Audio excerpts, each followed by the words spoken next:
Can be! Welcome to the show. We're late starting today. Dave is not going to be here this evening because he's currently getting a massage from a bunch of small goats. Hi. I have proof. I actually, speaking of proof, I actually watched a little documentary about Mike Myers and Wayne's World, and apparently he was a dick. But anyway, moving on. Is that according to Penelope Spheris? Actually, And yes, Dana he was Carvey? in it. She was. No, he wasn't in it. But she okay. was definitely. But anyway, we have beer to drink, and Locke, you start because you have your beer out and ready there. I So do. We are ready to go. So what we have here is Dark Helmet. Dark Helmet. Your Swartz is as big as mine. I was gonna say that. You're getting the picture. That looks pretty cool, I gotta say. So, but is it makes a Spaceballs kind of It is a themed thing? kind of adventure, yes. Nice. Evidently, the riff that they are dropping here. Nice. And, some sort of classic comedy from, what was that, 1984? No, I'm gonna say 86. 86. Okay, yeah, all right. Yeah, 7.6% alcohol per volume. This comes in a 355 milliliter tin of an unusual description. It is of a sort of a taller, tighter cylinder than your normal 355. But that's, the standard, stubby can, right? It describes it as an Imperious Schwarzbier. Store cold, drink fresh. It contains barley. That's all they will admit to. We contain something that might make beer. They are apparently a certified B Corp. The brewers here, which is Bose Brewery.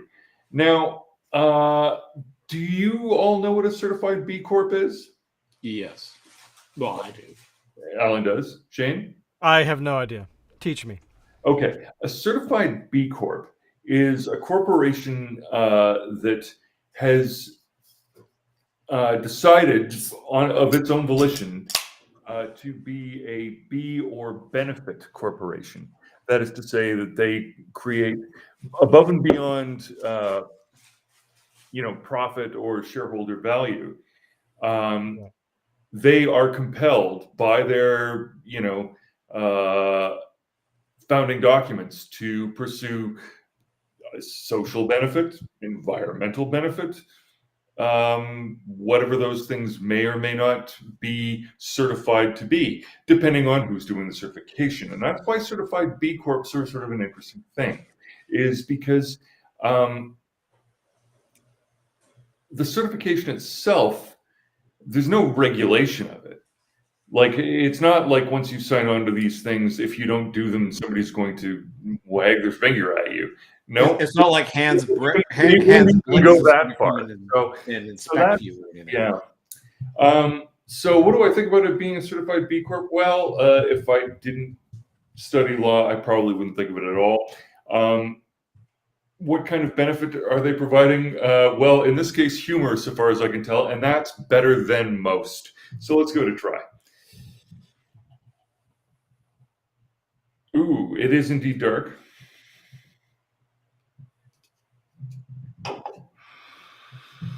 Oh, this has got some Herminator qualities to it. Ooh, I like that. Ooh, it's like dark chocolate. Oh. A little bit of that salty, sort of high alcohol, sort of caramelly thing that you get in a wee heavy. You know, Mm-hmm. Okay. this is good beer. Oh, I like this. I'm very well pleased. This is And this is Bose, right? this is Bose. Yeah, I like Bose. Mm. In fact, I am using tonight Bose bottle opener, Oh, so you are which we got at Beer Fest. nice. So what? Well, then, what beer are you drinking then, Alan? So I am drinking. Let me just go from. This was gifted to me. It is from Moon Underwater Brewing here in Victoria, and it is their Sang du Mer, which is a sour ale aged 12 months in blackberry port barrels with Renier and Montmorency cherries. Ooh, It's a 2021 Sounds vintage. interesting. I only got it recently. It clocks in at 7.7% alcohol by volume. And I can't tell you much more than that. It does come in the fancy schmancy wax covered bottle, but they applied it only thinly, so you didn't have to pull out a knife and everything and cut through it. You could actually just use your bottle opener and still pry it off, which I liked. Because every time I'm going to get a knife and try to cut through that wax, I always feel like I'm going to end up in the hospital. So this is the beer here after the pour. Comes in it's got kind of like a dark ruby kind of hue to it. No kind of head or lacing at all.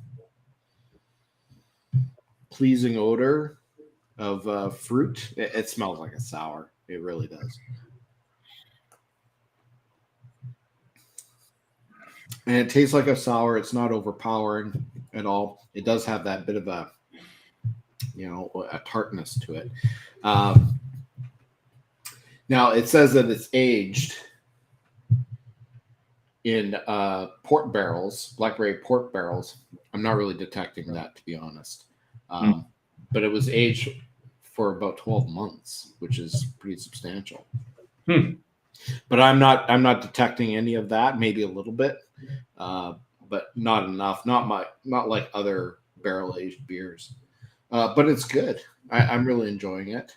Can you show it up to the light? Let us. Or the pour? The glass, yeah. Yeah. Now, would you consider, because you're not going to lose anything on the head, would you consider going right now and fetching a tulip-shaped glass and just seeing if it's any different? Sure. I see if I can find one. Yeah. Let's just out of curiosity. Talk amongst yourselves. So, hi everyone. So I finally. I guess I should probably do that. So, you're sorry, Locke. Go ahead. Okay, I was just going to let you know I finally found out how sweatbands, like wrist sweatbands, became a thing. Okay. Socks. I'm dying to know. Old socks. Literally, your socks wear out. You get a hole in the bottom of your socks. You don't want to fucking keep those socks. Wearing a hole in the bottom of socks is depressing. I usually leave it for a bit because it's sort of like, well, I'm not going to throw them out yet. But, at some point, it's just like, yeah, this is depressing. And then just a hole in my socks. Fuck these socks. So what do you throw out otherwise perfectly good pair? Oh, I know, wristbands. All right, Locke, here it is. This is as close to a tulip shape I'm going to get. Okay, yeah, all right. Now, just check that out and see if that's any different in terms of the flavor profile. Okay. I mean, it looks a lot different, and there is a head on it. It's interesting.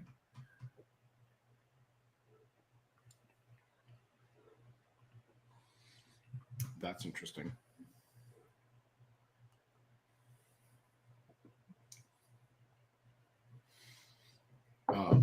Okay, so this one Yep. doesn't taste nearly as tart Huh. as this one. That's interesting. I would say the flavor profile seems much more complex Mhm. in here. Okay. Yeah. Oh. The differences are subtle. but Yeah. they're- Yeah. I They're would. there. They're I would there. think so. Yeah. Yeah. Wow. That's But it is interesting, isn't it? it Yeah. is. It is. It really is. And I genuinely think that, especially when you start getting into stuff like pork barrels,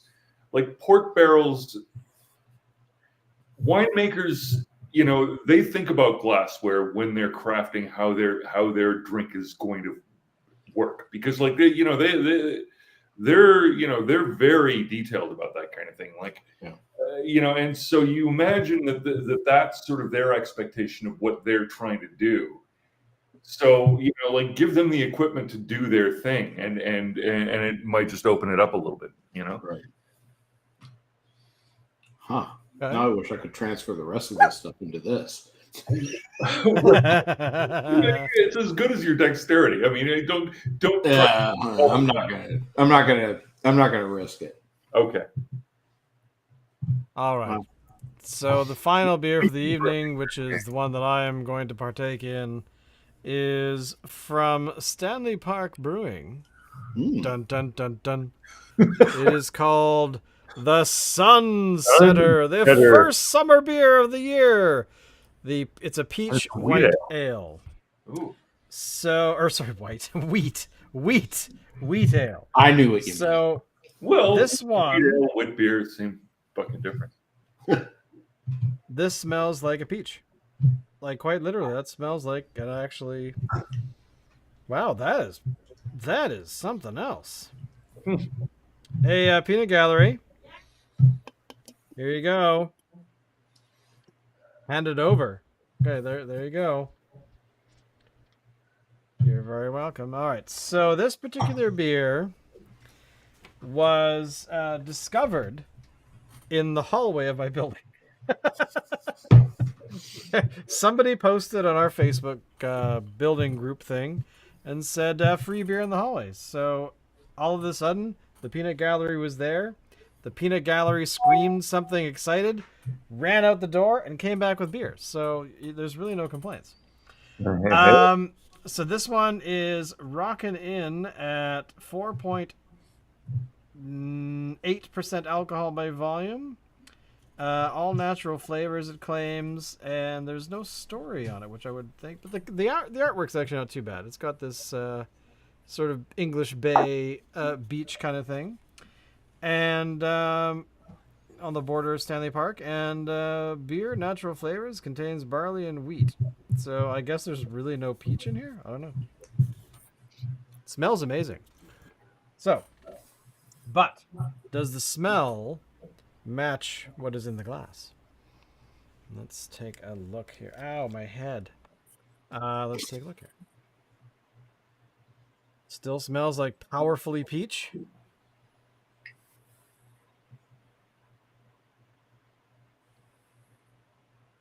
And it tastes like peach. Okay. It's a little on the light side. Like it's the aftertaste after you get that punch of peach at the very beginning. Yeah.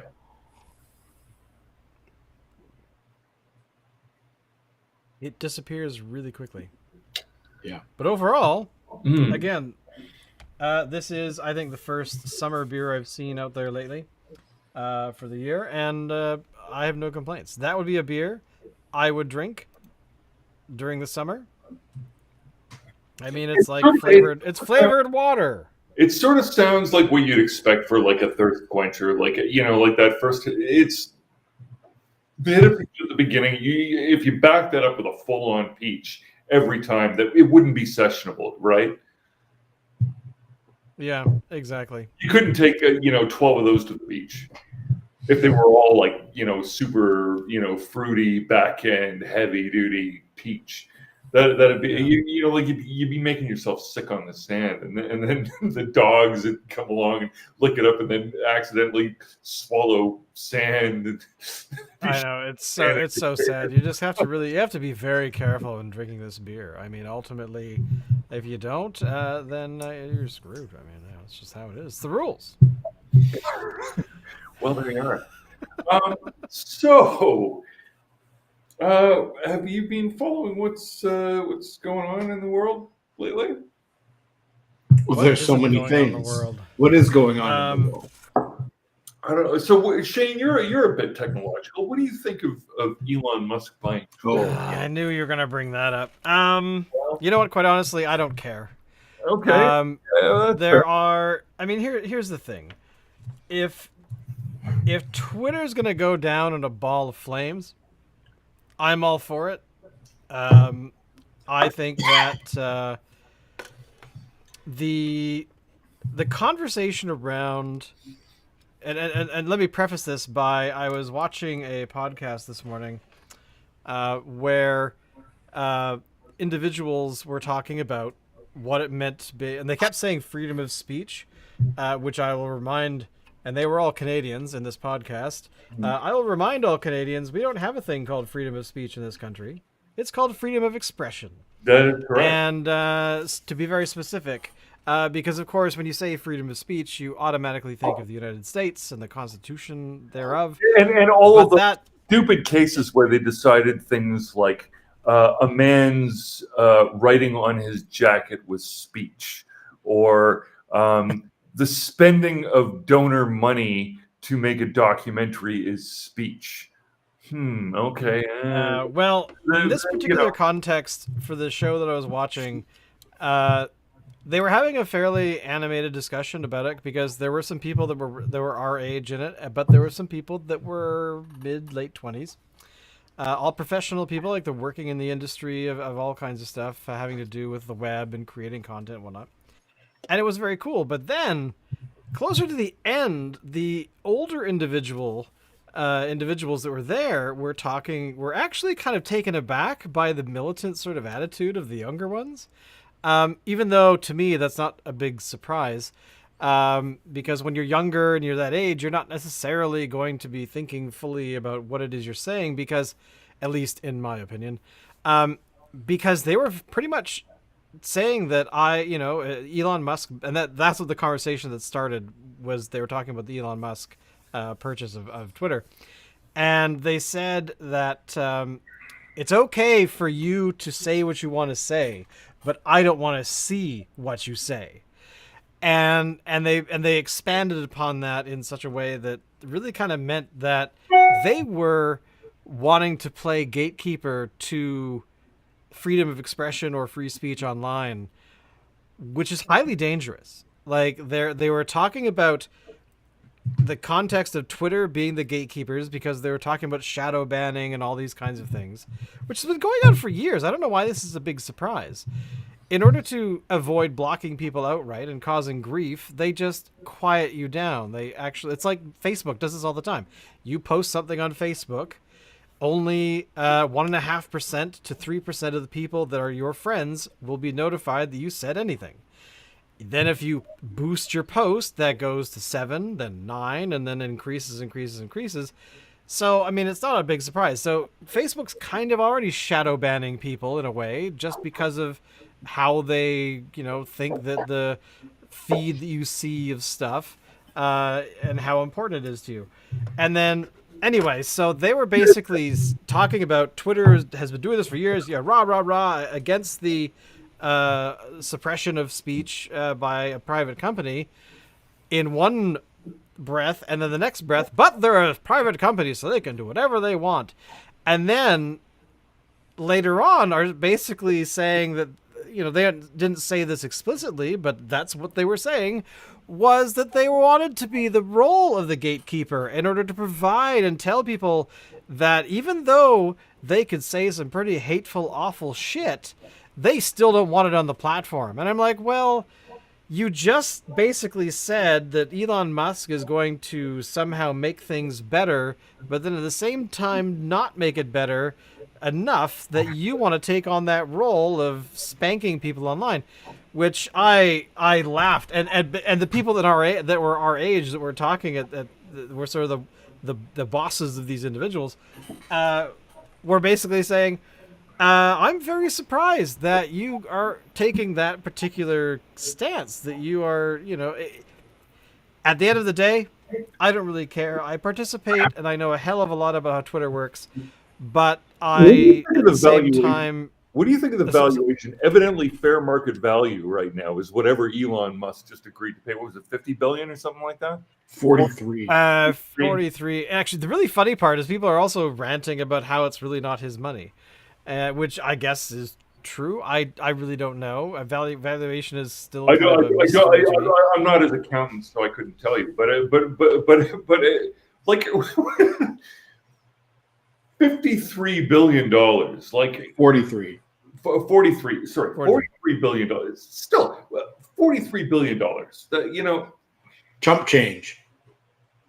Somebody actually did a very good breakdown in an infographic about the profitability based on the 2021 filings for Twitter, for Facebook, and for Tesla, I think, as well as something else. I've forgotten who.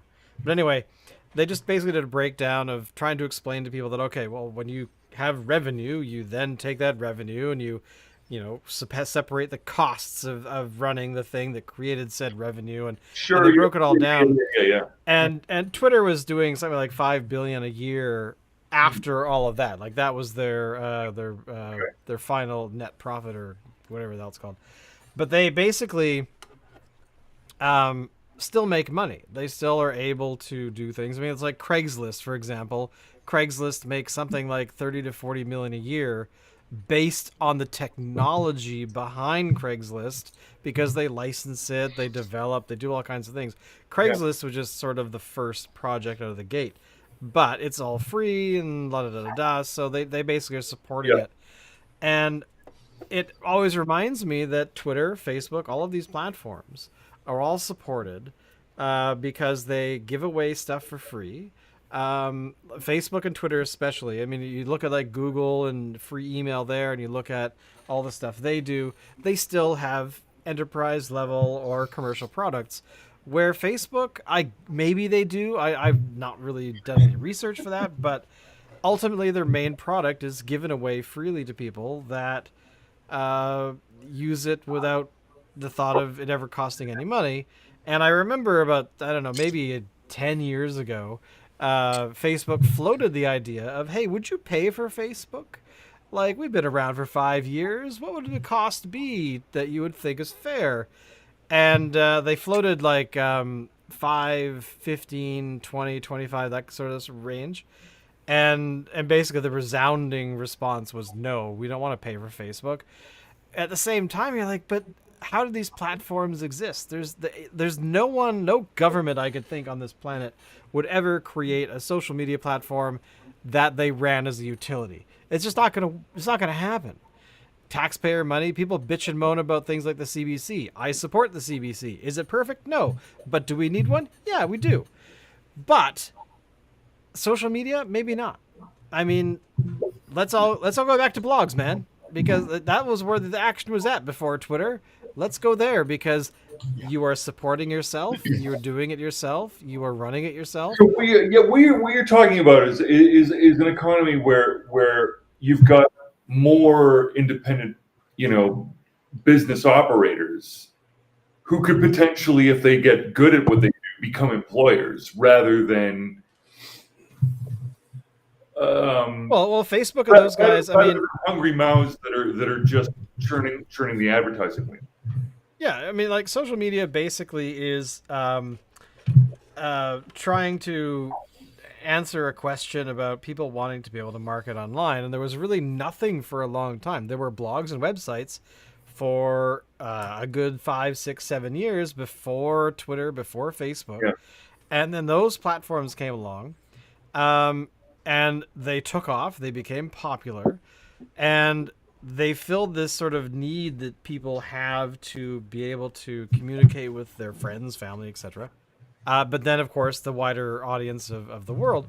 And Facebook doesn't do that as good as it could, I think. I mean, you can jump over the wall and make Well, look, pages and things public, but we're all old enough, I think, to remember MySpace. Are we not?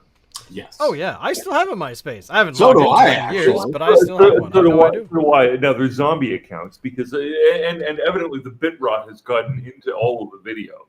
So it's like it's actually really hilarious to watch me in triple speed, or and then a little bit of like you couldn't fake that shit. You know what I mean? Like there's no filter that you can use on your After Effects to just make it do that. It's true bit rot. But anyway, but it's like it's the sort of you remember the abandoned mall downtown in Victoria for all through the 90s. Like in the 80s, it was super hot, but all through the 90s down to Which one? The one, it was the shopping center that was like, it was on Government Street. Yeah. Was it Nootka? No. Oh, They turned into a government building. oh. The building. Harborside Mall or something? Harborside Mall. That's the one. Yeah. And they had the statues of the tourists out front that, if you looked at them closely, had little frogs, and we used to zone people out when they were on. Right. But anyway, the point being, MySpace has become that. It's become this weird ghost mall where it's sort of like you could tell that there's something happening, but what? But I still think that the genius of MySpace is it allowed people to customize their own page, and without any fucking internet skills whatsoever, they could make something that reflected themselves in colors they liked. What is Facebook compared to that? It's THX 138 moved in and fucking all the hippies, and now it's all fucking white and black. You know what I mean? I agree. I agree. That's the thing. The customization part is difficult and doesn't really, it doesn't make for a decent product. I mean, I remember the days of MySpace where I had a thing on MySpace and you could basically, it was like this. Oh, we need to have a thing. Let's patch it in there. Let's have a thing. Get some baling twine, and we'll put it on and attach it to that. That was basically what it was for such a long time. And then mine just had like flying toasters going along and a dancing baby, and that was it. I mean, it was pretty brutal, but at the end of the day, it finally. Well, I'd like to say it died. It's become its own thing. It's like the platform Ello. Which is like ELLO.co or something. But Ello tried to be Facebook, and he became an artist's place, sort of like MySpace. Whether it's actually populated, who knows? But, ultimately, all of this stuff is given away, and we make the devil's bargain of giving away our info, as you guys know. And we trade our information for them to market to people and sell us ads and all that kind of stuff. So at the end of the day, do I really care that Elon Musk bought it? No, because I doubt much is going to change. Because if he makes any changes to it that aren't there could beneficial, be even more strippers. There could be even more strippers. Who knows? The problem is he's going to open himself up to all kinds of ugly lawsuits and things like that I don't think he will want to deal with, because there is the dark side of all of this, which is, thousands upon thousands of employees. Their jobs at Facebook are basically to look at stuff that's been reported as being bad, and the mental health of them is hurt in a huge way. Because put it this way, and this is actually a quote from one of these sort of documentaries about the dark side of Facebook, where you have people that this one individual said they saw children 2 and younger being raped multiple times a day during their shift. Stuff that was posted to Facebook gets flagged. They have to review it to see exactly what it is and then say, no, this is gone. And that's the thing. You see murders, you see rapes, you see child abuse, you see all kinds of crap from all over the world where Facebook is. It's not just like, Washington State or, Nunavut. It's from everywhere. So imagine the fire hose of content that Facebook has to deal with. And now imagine Elon Musk being like, we're defending free speech, and then letting every whack job can reopen accounts or start new accounts or whatever. Yeah. People are banned from these platforms, generally speaking. I'm not saying everybody, but generally speaking, the majority are banned for the right reasons. They live stream a robbery. They live stream them beating their spouse. They do stupid shit like that they should get the fuck banned, shit canned off of the thing. But what cost is that going to come to? Is suddenly Twitter going to have to hire 70, 80, 2,000% more people just to filter this shit? Because it's going to happen. And if they don't do it, it will collapse and disappear, because you are going to have too many situations where too many people, including law enforcement, are wanting to get involved, and then they're going to be sued out of existence by multiple governments around the world. That's just the reality of it. What do you think about the possibility that at some point in the future, the so-called dark web and the rest of the web will just become one thing? That'll be the day the internet dies.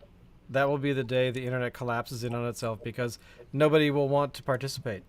The criminals, the people that post the darkest shit that humanity has to offer, I think that most people would probably say, you know what?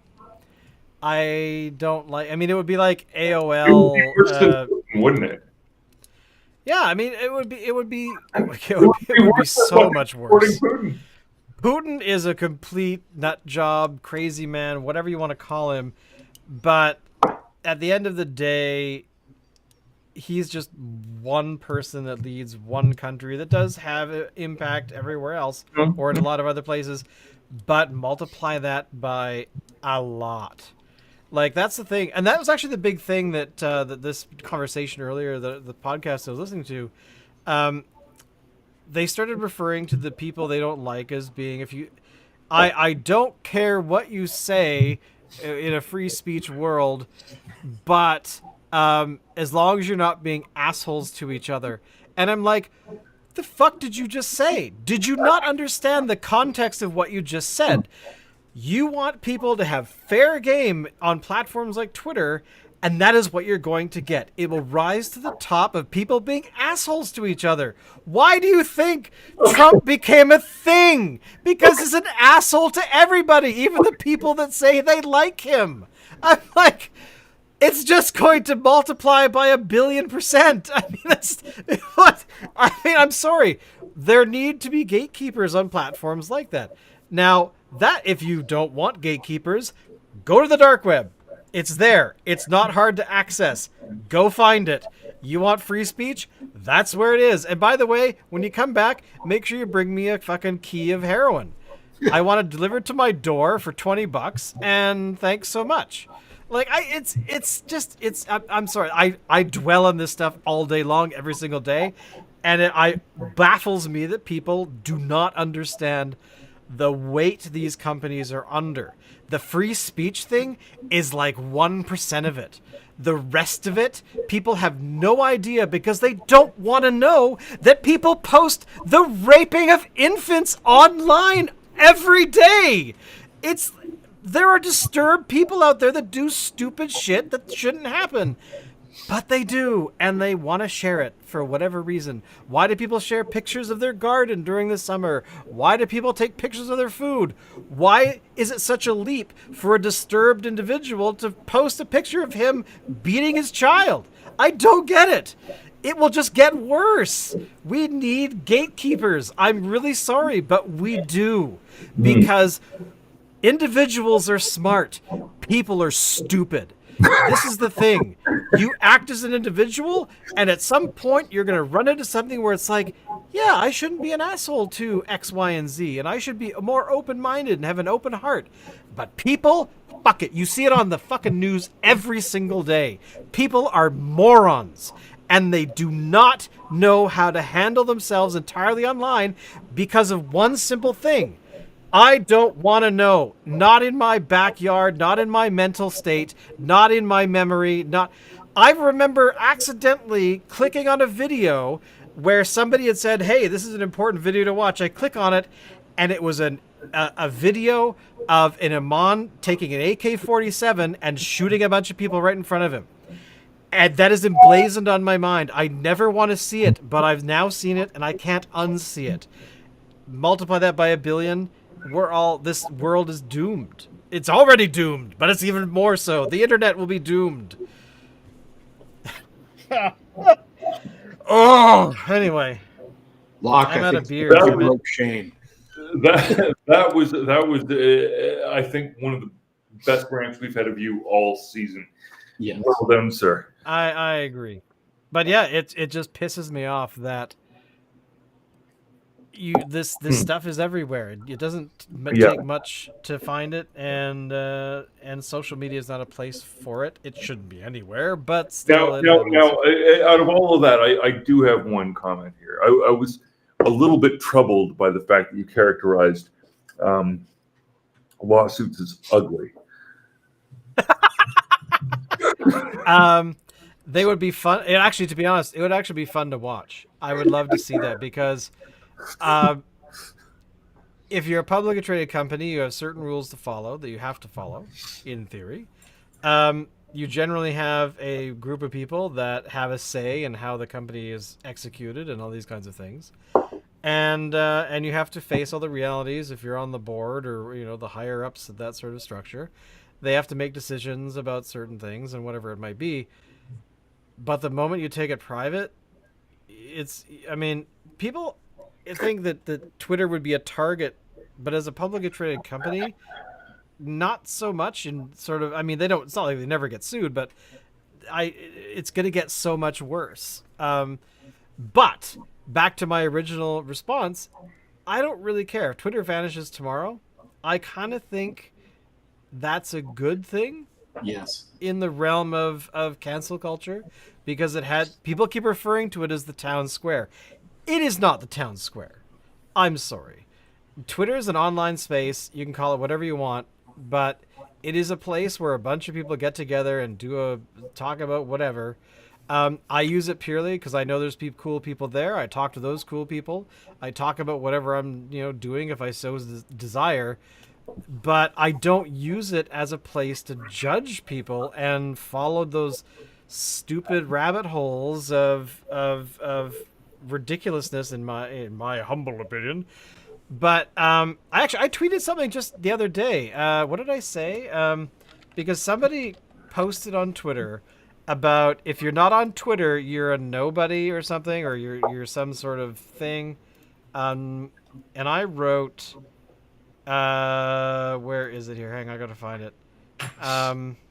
I guess I'm a nobody or some kind of thing. I don't judge people based upon their interaction they have within the social realm. We're all amazing, and that's it. And not one person responded, liked it, tweeted it, whatever.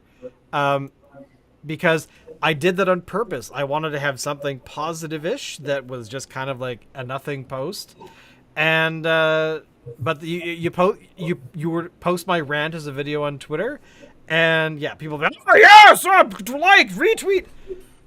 And I think that's really sad. I really do. I think that it's an unfortunate world that we've created, that these gatekeepers out there need to kind of... Elon, I'm sure you're a nice guy. I hear you're kind of a penis, but I don't know that for certain. But at the same time, you really should have taken the money and built your own platform, because I would like to have seen that litmus test to see how that floated. This is the thing that I find most monstrous about all of it is the notion that there was actual, I'm not going to say 53, 43 billion, 40, once we're in the billions, it gets a little blurry, but $43 billion worth of value in what? How much of the accounting? This is one of those, the sound of one hand clapping questions. What is the fair market value of market goodwill? 0.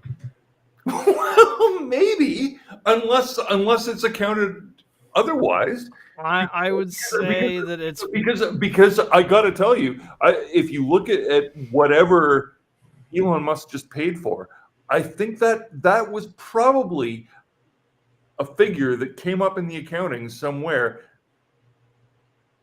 You know, that is how accountants do valuations. They talk about market goodwill. If you're going to sell market goodwill, what is the fair market value of it? And this is the point: is that fair market value is only fair in the eye of the beholder, and market goodwill might very well depend on the eye of the beholder, right? Well, I mean, it's like NFTs, right? NFTs are an investment that, when you boil it down, if the power on the entire planet shut down tomorrow, your NFT would be worth zilch, no matter how much money you paid for it. Yeah. But it's a gamble. It's a, I want to put value into or I want to buy this thing because I feel it has value, and potentially some people want to resell it. But Alan, you looked like you were going to say something. Well, I wanted to ask, what is the overall net worth of Elon Musk? Like, does he keep like 43 billion in his sock drawer or something? Like, No. Like how much? Like, I mean, that's got to be a serious like. Can he afford to go out and get milk? Supposedly he is worth $264.6 billion as of yesterday. Wow. I mean, you can't. I mean, here's the one thing I'll give Elon Musk. He has somehow found the ability. I mean, granted, when he got a bunch of money, that made it easier for him. But really, he didn't have $1 billion. Or actually, that's not entirely true. I seem to recall he had a few million from some sort of blood diamond mine when he first started out. But anyway, that aside, he has the ability to decide to get a lot of people behind, like the SpaceX stuff. And, let's do this. Here's a goal. Talk to all the right people. They agreed it was a great idea. So that just kind of snowballed. And then he turned around and said, hey, let's make electric cars. Okay, great. That snowballed. Whether the products are any good, I don't know. I don't use a Tesla. I don't think I'd ever buy one. But ultimately, he is able to bring people together. I mean, that to me is probably the more powerful skill that he has, is able to bring people together to do things. And I mean, is he using the power for good? I would say yes. But is the Twitter thing to me is an anomaly in what he's been doing over the past decade. So whether or not that's actually true to most, I mean, I don't know the guy, but the true valuation, I don't know. What would you peg a number at, Locke? Like, what would you think it is? $23 and change. A stick of gum, and maybe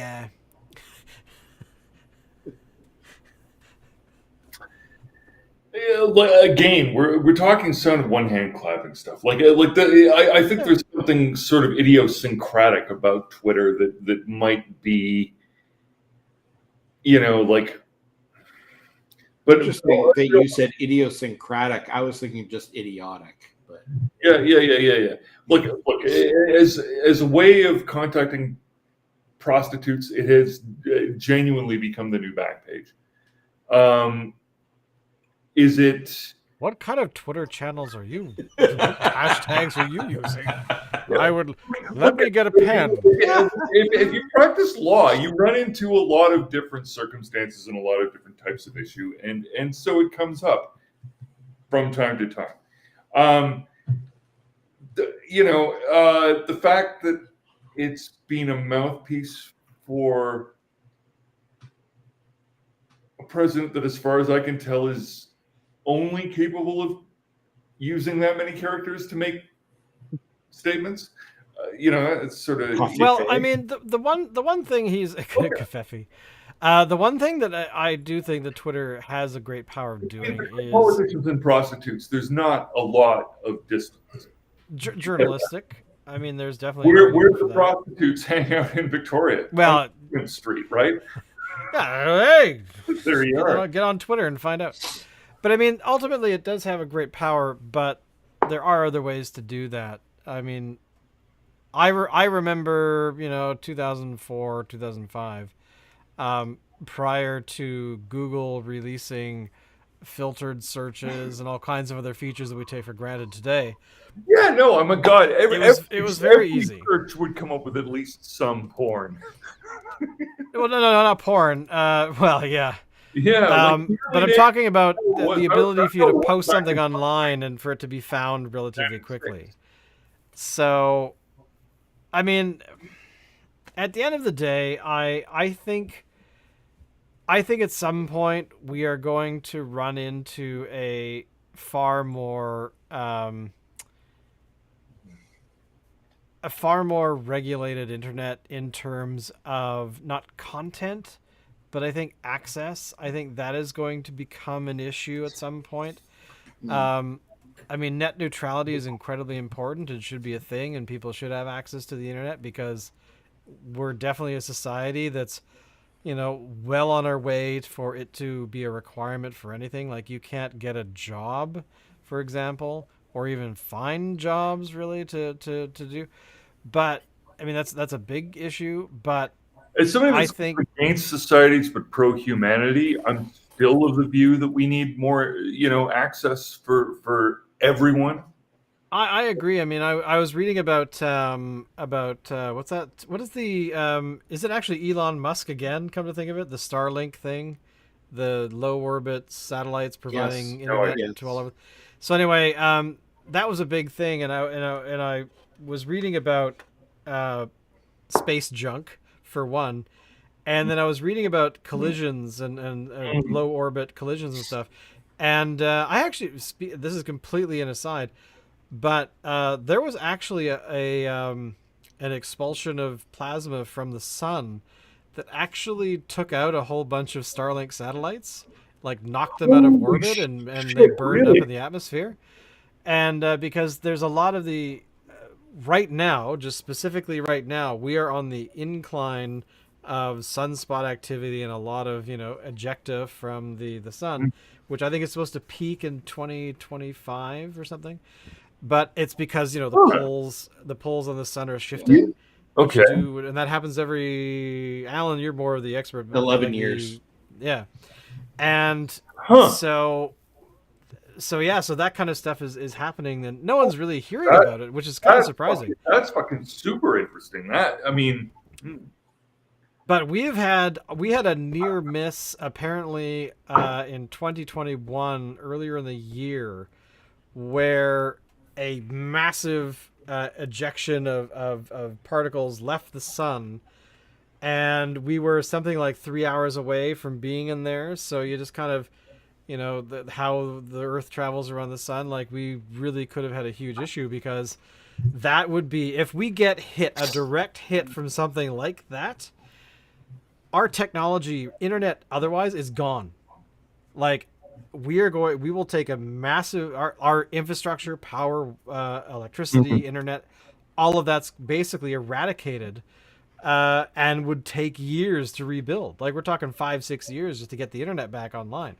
So it's fascinating that we're having all these conversations about that, but we're not. I mean, not that there's anything we can do about it. There's nothing. But if it's like basically the Earth getting hit with an EMP, frying circuits that we can't protect, really, because good luck on getting a consumer grade protection. If you want your shit to survive, it's on the space stations.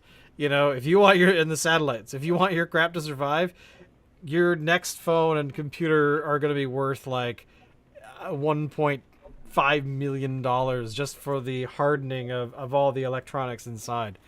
And even that's not a guarantee. So anyway, that again, totally an aside. I was fascinated by that, and because I hadn't really thought of it for a long time. But yeah, we right now we're in that danger zone of, as that shift of the pole is about to happen, more ejecta, more sunspots, more everything, and you know, is it going to happen?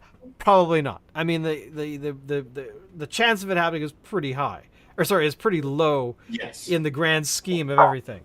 But it will only take one. It'll take one. It'll be like, oh hey, did you see that sunspot? Oh yeah, that. Oh shit, you know. Where? Do the math. Oh, who cares? Get into the bunkers. Like, stockpile your food. Like, panic buying about coronavirus. No, panic about that. What is it like? We have like 8 minutes roughly from noticing that it's happening, realizing it's going to hit us, and by the time somebody goes, "Hey, we should tell," the internet's done, the world is done, TV vanishes, like communication. But let's be clear. The last time there was a solar flare that really affected the Earth and would have affected electronics if we had had electronics at the time happened in like the 1700s or something like that. Oh yeah, so it's pretty. The sun has reversed polarity many times since then, and we haven't suffered any kind of thing since. So the internet's going away. You'll have to cuddle with me more. Who's that? Dory. She is very uninterested, but she was about to fall off her bed, so I thought I'd move her. But yeah, I don't know. I mean, 1700s, not too much. Oh my God, honey, the horse isn't working. We can't get on those boats right now. Oh no, we can.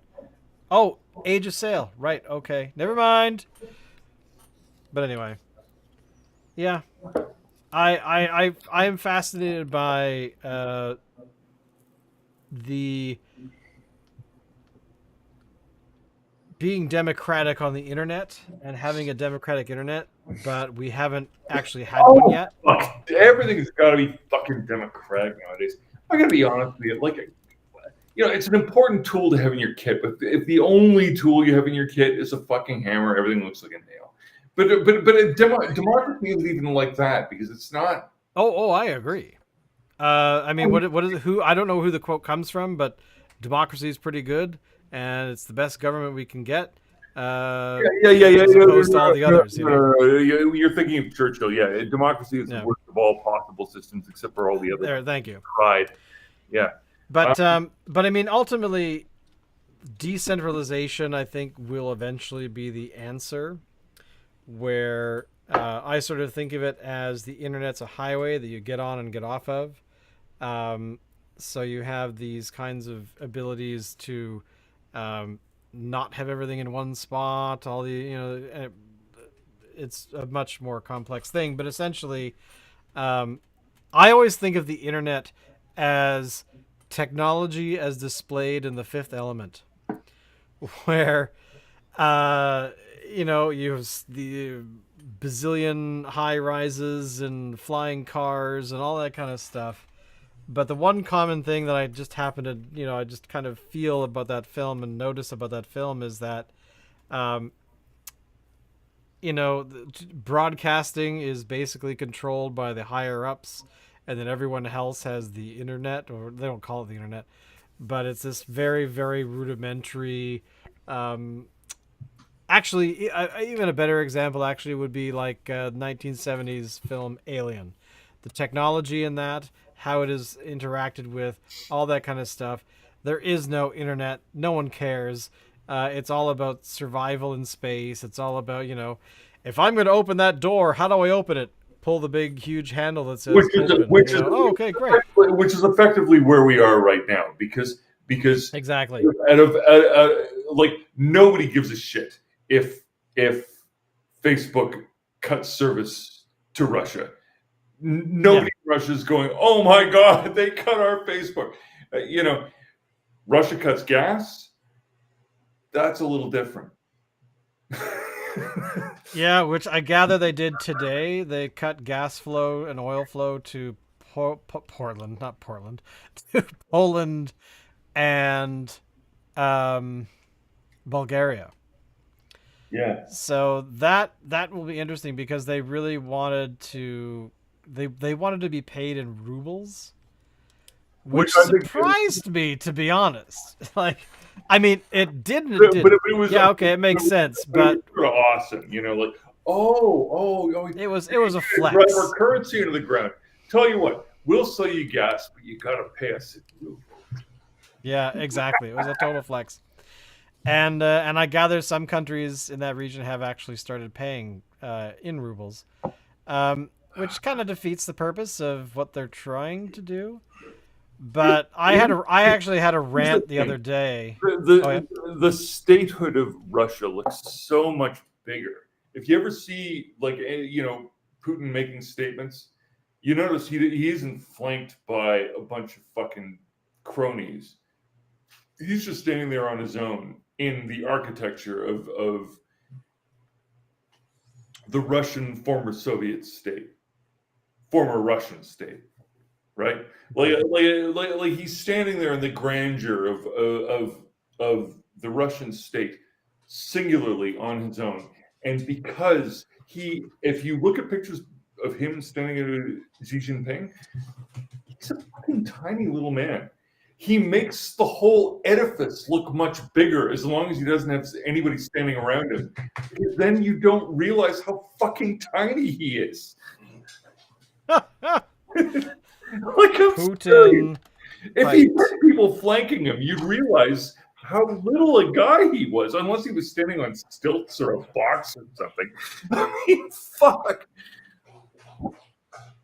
Well, you know, gotta say, I'm surprised that the interaction, the invasion has gone on so long, Me too. and I think it actually points out about how not strong Russia is in reality. And again, today he's warning NATO to stay the hell out. And that brings us to another sad point, which is the only thing more dangerous than a strong Russia is a weak Russia. Yeah, they have nothing to lose.